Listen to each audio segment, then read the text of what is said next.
My story is more like a fucking action movie. I never thought I could change so much because before, I was just an angel in the flesh. And now you see me behind bars in a cell. And all this happened because I heard the truth about something important. The truth that my father said I wasn't supposed to hear. I used to have an ordinary family, my mom, dad, and I. We lived in a beautiful house that my mother inherited from my grandmother. We had a good life.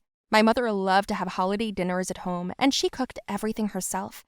And one Christmas Eve, she decided to invite more people over than usual. So she asked her friend Gloria to bake a cake, since she couldn't make it herself. Aunt Gloria was a frequent visitor to our house. I adored her because she brought me lots of toys. She came even when my mother wasn't at home, and she found common ground with my father. Sometimes they would even pick me up from school together. I remember their conversation in the kitchen with my mother that night.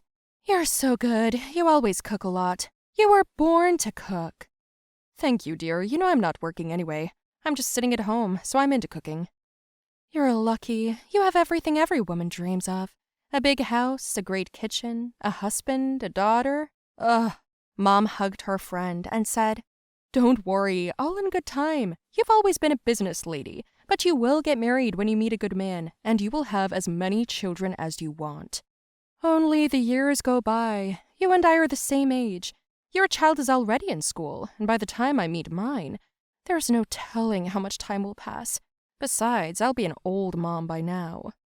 "Nonsense, time doesn't matter." "It does.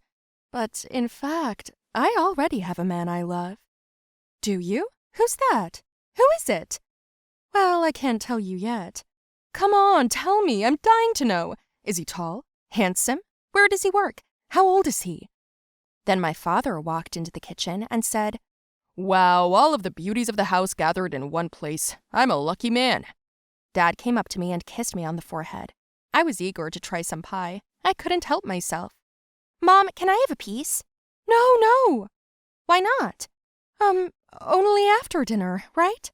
"That's right, you'll ruin your appetite with sweets. The guests are coming. Let's go set the table." My aunt put the pie high up on the fridge where I couldn't get it. The evening passed noisily and merrily. Then it was finally time for dessert. Mom and Gloria went into the kitchen to cut the pie, but then Auntie pulled out another pie, saying that she wanted to offer the guests this one and leave that one just for us. Everyone ate and left. Aunt Glo was washing the dishes, and Mom was clearing the table. Since I had already eaten the pie, they sent me to my room. After about half an hour, I was thirsty, so I went down to the kitchen and saw my mother and my aunt drinking wine. Then my aunt cut off a piece of pie, and my mother took a bite of it and began to praise her while her friend smiled. Then we saw the guest off and went to bed. Early in the morning, I woke up to a noise in the house. When I came out of my room, someone was being carried on a stretcher under a white sheet. Dad was standing there crying. Mom was gone. It was horrible. For the first year, I couldn't even find myself. I felt so bad that I couldn't eat or sleep. My father used to walk around upset too, but Aunt Gloria would come and help us. She came to visit us every day and cooked for us, and after a while, she told me she wanted to live next door to help me cope. I agreed. She really took care of me. We did my homework together, she drove me to school and picked me up.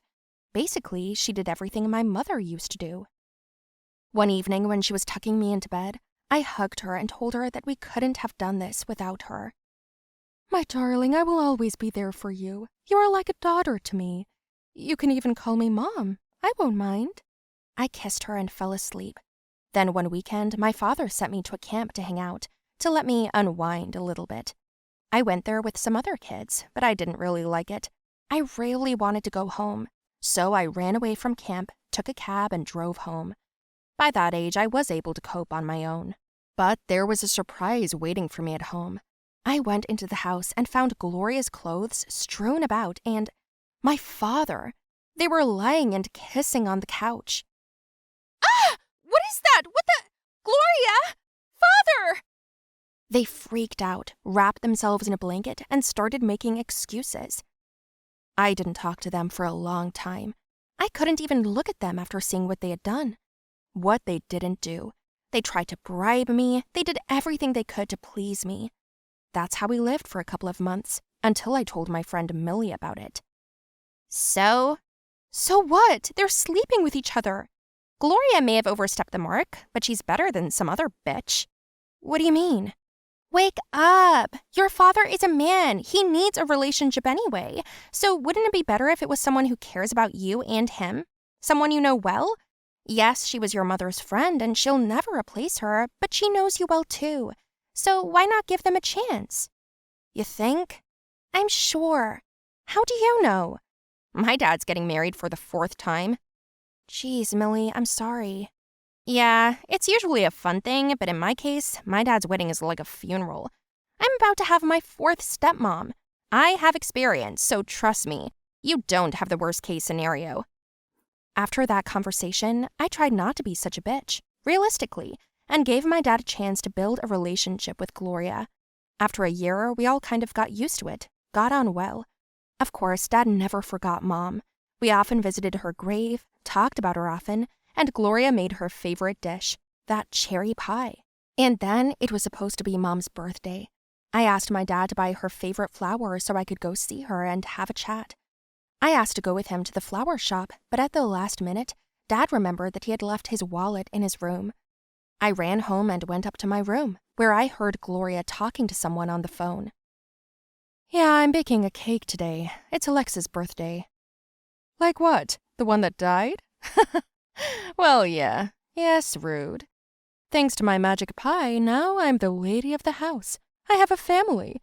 Thank you, by the way, for that poison. It was magic. Everyone thought she died because of her heart. Hearing that almost made the ground fall out from under my feet. I ran outside, barely able to control myself. What's wrong with you? Huh? No, nothing. You look pale.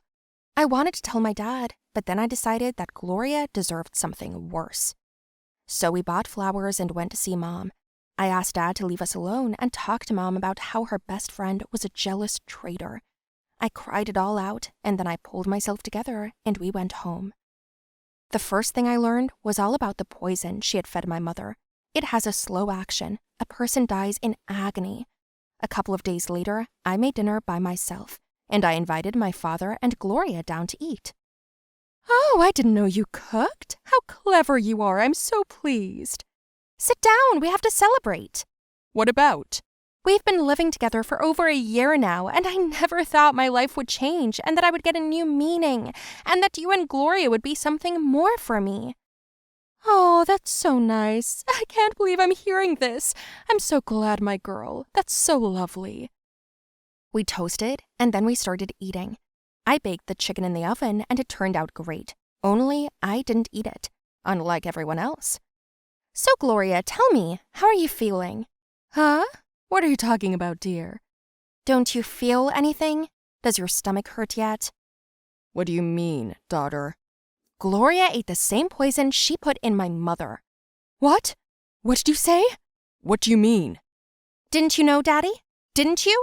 Sitting on Mom's grave, I suddenly remembered things I perceived differently. You were having an affair with her behind Mom's back, weren't you? Dad started coughing. I figured it out, and that rat decided to poison her just because she was jealous. And now, the same fate awaits you. What do you want from me? Tell me you poisoned her. Say it to my face. I didn't do anything. That's enough. Daughter, that's enough. Please do something. Daddy tried to get up, but I shouted at him to keep still. I pressed Gloria. She started crying and begging for forgiveness, and then she asked for the antidote. How do you know I have it? Because it's in your room? That's right. I already took it out of there. What do you want? A confession. Yes, damn it, I did it. I poisoned her. Because I deserve a family, not her. And your father always loved me. I killed her and I don't regret it. What? Is that true? My dumbfounded father looked at me and couldn't figure out what was going on. Mad Gloria managed to call the police and then an ambulance. When the cops arrived, they took me in, and my father and that rat went to hospital. It turned out that she wasn't even poisoned. Yeah, I made that joke on her. In the meantime, I filed a police report and provided a video as proof of that bitch's confession. She hasn't lived with us since. Hello, everyone. My name is Walker. I recently transferred from one school. It is not quite ordinary, you can even say not at all ordinary. And all because it's not for everyone, only for the chosen ones. Now I'll tell you more about how I got there and what I went through. But while you watch, listen, like the video, write comments under the video, and do not forget to subscribe to the channel. When I was 16, I went to a school for aspiring detectives. Yes, I combined my studies in parallel with the main one. I was interested in investigating crimes from childhood. Besides, I did quite well, so my parents also did not mind. Once, I even managed to solve a high-profile crime at school. The fact is that at one time, I heard that we were distributing drugs. This happens in many schools, but the drug that was distributed among us was not just pampering, it caused real hallucinations, after which students committed suicide. The games with death were too much advertised on the phone radio. The gossip and rumor about the drugs was embellished. The police came to us every day, led by the sheriff himself, but no one could find the dealer. Since no one but my parents knew that I attended detective school, I managed to infiltrate a group of high school students who were pushing dope right at parties. It was difficult, but I did it. I pretended to be one of their buyers and then took and took. They were wondering why I didn't take it as well as the others, and I said that I have immunity. Besides, I used the minimum dosage, and they seemed to believe me. I managed to earn the status of a regular customer. I told the guys that my foster mother also drinks this stuff, and they easily believed it. And so, at one of the drug sales, they were hit by the cops. I was also taken away so that I would not stand out and arouse suspicion. Then, allegedly, I managed to get out of it, but they did not. They remained in prison, and the trials began. I pretended I'd never spoken to them, that's all. But the case was not brought to an end. We needed to find the source of the crime, and that is, the one who prepares all this and distributes it. The most interesting thing was that the dope was only sold in our school, which meant that there were few drugs and their production had only just begun. All I had to do was find this person. Then one day, I met another guy at school, pushing CPC-3, or so the drug was called. I bought it, and then I made an appointment to buy more, and they told me that CPC would be there tonight. I agreed and hid around the corner. I was planning on tracking down the couple who sold it to me. Immediately after school, they headed towards the outskirts of the city. It wasn't difficult to follow them, but as soon as I got even closer to the fence, the guards chased me away. Then I decided to go there under a different guise. I remembered that our director had connections there. I think a friend or a relative worked there. That's it. All I had to do was pretend to be bad. All children with a terrible psychological state were taken there. It was worth getting a certificate from a school psychologist.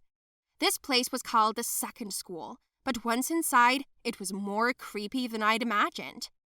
My supposed uncontrolled outbursts of aggression were treated with sedatives. I pretended to drink them, and I secretly watched the locals. There I saw most of the guys from our school, including those who were drugged but survived. Something must have happened to their brains to be there. It wasn't easy for me there at first. The orderlies there were petty. It was not worth disobeying them once, because they immediately hit the kidneys with a baton, despite the fact that we were children and they did not feed us well there. At best, once a day, and sometimes completely forgot, but regularly gave pills, after which the violent became quiet and upside down. I never saw the director, but I planned to get to his office, and I did it last night. I somehow ran through the nurses. I managed to pick the lock and go inside. I was looking for a clue. Why were the dealers coming here? I accidentally bumped my folder on the table, and documents with photos of those dealers, or rather all the dealers, and the arrested ones, fell out. And then I saw other photos. These children were sitting in the ward. They were pumped with something. Then I realized that they were all being used here. Suddenly, the photo on the table caught my eye. Oh no, the director of the psych ward was our director's twin brother. Then there was a noise, and I abruptly hid under the table. Someone came in. Damn, I forgot to close the door again. So where is it? And here they are, said the voice, and picked up the documents from the floor. Then he called someone and said that the children were ready. It was time to let them out. As soon as he finished, he left the office. I hesitated for a moment, and then I was going to run out and run to the police, but as soon as I went out the door, I was immediately stopped, pressed against the wall, and threatened. "What were you doing in my office?" the director shouted. I was confused, scared, and then I said that I had taken Cepisi and I felt uneasy. You're on the pill. Go on, go back to your room. Your turn to sell is not yet here," he said to me and let me go. Then I realized that he was pumping the kids, luring them to him with his brother's help and making the kids free dealers. Well, the children who died were not his concern. I managed to run out of the school by a miracle. The first thing I did was run to my office, and I told my mentors everything. And with them, I went to the police, where we drew up a search warrant. The management of the two schools were caught red-handed, and the crime was solved. It turns out that they mixed psychotropic drugs and distributed them to school children, a vague business that failed miserably. Yes, I was proud of myself and the work I had done. This proved once again that I chose the right profession. After it was all over, I continued my studies as before, only now I felt a little calmer for myself and my friends. Then it turned out that our director and his brother were already involved in similar cases related to smuggling, only they managed to get free, and then they changed their names and surnames. Well, now they're going to jail for a long time, that's for sure. That school for psychos was closed. It shouldn't have been there. But they made an excellent dance school out of it, and now you can get there completely legally and at will. Do you think we did the right thing?